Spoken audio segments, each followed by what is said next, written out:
Bismillahirrahmanirrahim. Assalamualaikum warahmatullahi wabarakatuh. Perkenalkan, nama saya Liman Megi Setiawan dengan anpairan NPM 005 dari Prodi Informatika A1. Di sini saya akan menjawab pertanyaan-pertanyaan tentang ujian tengah semester. Untuk yang pertama, sebutkan dan jelaskan tahapan-tahapan dalam pengembangan perangkat lunak. Dalam tahapan pengembangan perangkat lunak itu ada 5 tahapan. Yang pertama, analisis sistem, di mana kita menganalisis kebutuhan-kebutuhan dari sistem ini. Yang kedua itu desain perangkat lunak, di mana kita mendesain terlebih dahulu tampilan yang nanti akan kita buat. Untuk yang ketiga itu proses coding, yaitu codingan dari perangkat lunak itu. Yang keempat itu pengujian, sebelum perangkat lunak itu kita berikan kepada klien, kita uji terlebih dahulu. Yang keempat itu pemeliharaan atau maintenance. Yang kedua, nomor 2, jelaskan 4 hal yang mengapa pengujian penting dalam pembangunan atau pengembang perangkat lunak. Untuk jawabannya adalah karena pengujian perangkat lunak dilakukan untuk menentukan keberadaan, kualitas, dan kemudian dari atribut-atribut sistem aplikasi.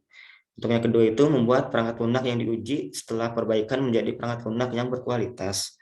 Yang ketiga, semakin baik struktur dari proses pengujian, semakin baik pula hasil pengujiannya. Yang terakhir, pengumpulan kesalahan yang terjadi dan menggunakannya untuk tindakan preventif. Untuk yang ketiga, nomor 3, jelaskan statement berikut. Untuk menjadi paling efektif, pengujian harus dilakukan oleh pihak ketiga yang independen. Mungkin yang dimaksud dari pihak ketiga ini adalah si usernya.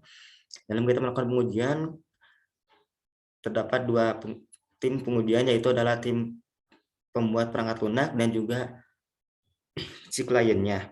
Agar pengujian ini paling bisa efektif, kita juga harus memerlukan user yang nantinya dia adalah pengguna dari perangkat lunak itu. Untuk yang kedua itu, pengujian yang sukses adalah pengujian yang mengungkap semua kesalahan yang belum pernah ditemukan sebelumnya. Yang dimaksud pengujian yang sukses adalah pada saat kita melakukan pengujian, ternyata kita menemukan kesalahan atau kerusakan dalam perangkat lunak yang kita buat. Yang sebelumnya saat kita membuat perangkat lunak itu belum ditemukan kesalahannya. Untuk yang keempat, nomor 4, jelaskan mengapa pengujian harus direncanakan. Jelaskan aspek-aspek apa saja yang direncanakan untuk pengujian perangkat lunak. Mengapa pengujian perangkat lunak harus direncanakan? Karena sebelum perangkat lunak itu diterima oleh klien dan juga di hosting oleh si kliennya, jadi kita harus diuji dulu apakah semua fungsi-fungsi desain-desain sudah sesuai dengan kebutuhan dari kliennya. Enggak, nanti tidak ada kerusakan atau cacat dari perangkat lunak itu. Dan aspek-aspek dalam rencana pengujian itu, yang pertama itu adalah kita mengumpulkan dulu kasus-kasus uji yang nanti akan kita buat pengujiannya. Yang kedua itu eksekusi pengujian, kita mengeksekusi kasus-kasus yang tadi kita kumpulkan.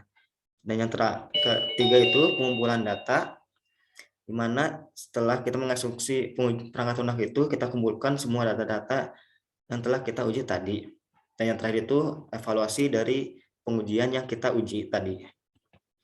Nomor 5, apa yang membedakan antara pengujian perangkat lunak dengan pengujian sistem?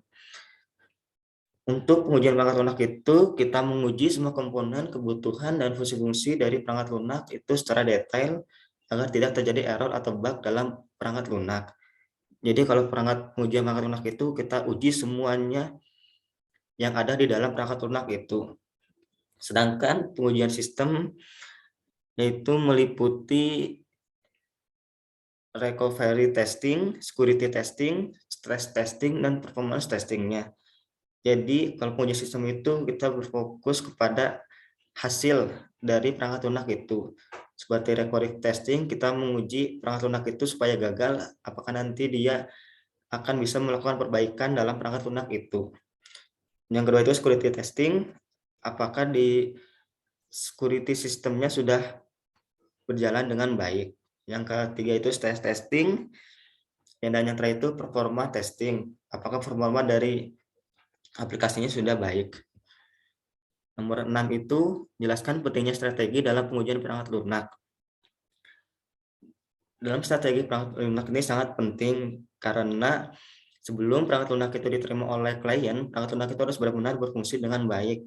Karena di dalam strategi itu kita menguji dengan menggunakan pengujian unit, pengujian integrasi, pengujian validasi, dan pengujian sistem.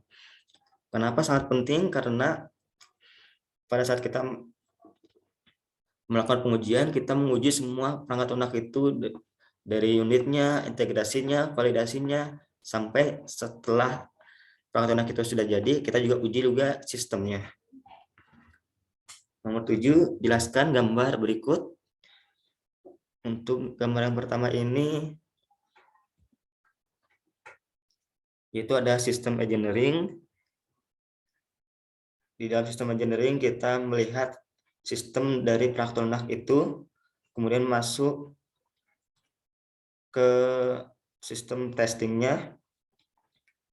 Dari sistem testing kita melihat kebutuhan requirement-nya, apakah sudah sesuai dengan kebutuhan yang kita buat. Dari kebutuhan sistem ini kita lanjut ke validasi testing, di mana kita memvalidasi dari kebutuhan-kebutuhan perangkat lunak. Dari validasi testing kita melakukan desain dari perangkat lunak itu, dan di desain ini kita juga melakukan pengujian di integrasi testing. Dan yang terakhir, kode atau coding. Dalam coding ini kita juga melakukan pengujian unit. Di dalam gambar ini, untuk strategi perancangan perangkat lunak itu, yang pertama itu adalah unit testing. Jadi di dalam unit testing ini, pada saat kita melakukan pengujian, kita juga mengecek coding-coding yang ada di dalam perangkat lunak kita. Dan yang kedua itu pengujian integrasi. Di dalam pengujian integrasi ini, sambil kita melakukan pengujian, kita juga melihat desain yang kita buat apakah sudah sesuai atau belum. Yang ketiga itu validation testing. Pada saat kita melakukan pengujian validasi testing ini, kita juga melihat kebutuhan dari requirement si perangkat lunak yang kita buat. Dan yang terakhir itu sistem testing. Di sini juga kita sambil melihat sistem engineering-nya, apakah sudah berjalan dengan baik. Untuk yang 8, apa yang menjadi fokus pengujian pada black box testing dan white box testing? Jelaskan. Untuk white box testing itu berfokus pada pengujian terhadap struktur internal, rancangan, serta kode program dari suatu perangkat lunak. Yang dimaksud struktur internal ini, di dalam white box testing itu kita menguji test case, dan di dalam test case itu selanjutnya kita menguji, kayak kita melihat di dalam white box testing itu ada alur-alur dari kode program yang kita buat. Dan yang selanjutnya itu baru kita melihat dari test case outputnya. Sedangkan black box testing, kita hanya berfokus pada hasil input outputnya dan tanpa mengetahui data struktur dari internal sistem atau komponen yang dites. Jadi dalam black box testing ini kita menguji test case, kemudian langsung ke black box-nya, kemudian langsung masuk ke test case outputnya tanpa kita harus melihat dari kode program yang di dalam black box itu. Untuk yang terakhir, bagaimana konsep basis PET dalam pengujian white box testing yang Anda pahami? Mungkin di sini saya akan menjelaskannya dengan gambar saja. Di dalam gambar ini konsepnya adalah apabila si komponen dari nomor 1 ini atau PET 1 ini dia berjalan ke alur nomor 2, yang dimana di alur nomor 2 atau komponen 2 ini dia terdapat 2 pilihan, antara bisa ke nomor 4 atau ke nomor 3. Dan ini biasanya menggunakan dengan true atau false.